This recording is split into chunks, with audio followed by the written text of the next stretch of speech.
laki nga gwapo, unya makaasawa og babae nga gwapa, ang tawag ninyo ana tadhana. Wow, tadhana.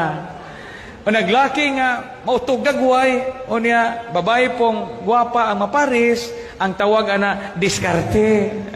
Diskarte. Og laki ko na gwapo, unya babae nga medyo pangit og naong, ang tawag ana gilumay.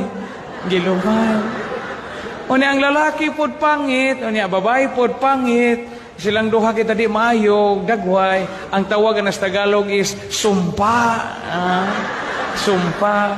Unya kanang babae nga mga gwapa, mga para ninyong gwapa, tagasog ilong, putig panit, nindot og trabaho, maayo pamilya, wa maminyo kay pilian mo, ang tawag ana gaba.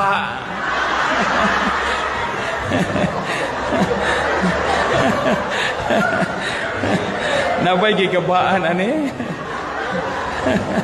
Gaba di ko nang tawagan.